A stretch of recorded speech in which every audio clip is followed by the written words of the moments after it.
Hey guys, it's Signature Mike, and I just wanted to take this time and talk about Hurricane Helene. First of all, that name, never heard it before, and I don't want to hear it again. We've been through so much here in Augusta, Georgia, and the surrounding areas in the southeast United States and up through North Carolina and even Tennessee. The storm was very devastating, as we all know, and we're all going through so much right now.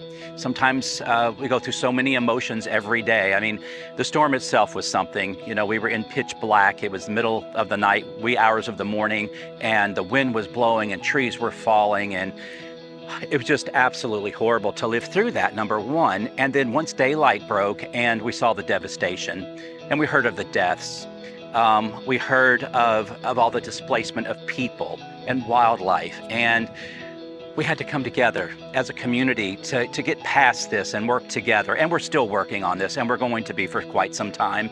We've got to have some patience. We've got to work together, help one another.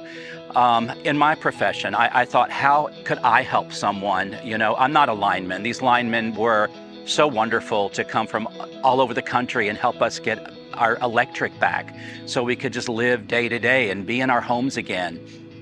But I was thinking, how could I help people? And I saw the devastation in people's homes. I've had some insurance companies reach out to me. I've had some homeowners reach out to me to help give furniture appraisals, you know, because I know about replacement value and all of that. So I felt very fortunate that I could give back and do something to help people. And I ask of you, what is it that you can do? Maybe it's just getting water to people that need water. Maybe you're driving people to work if they lost an automobile.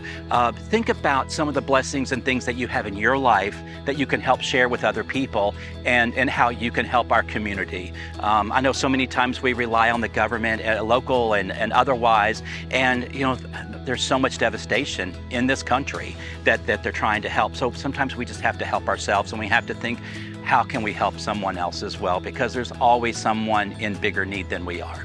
So I ask for patience, and I ask, how can you assist other people? And don't ever forget that we are all in this together.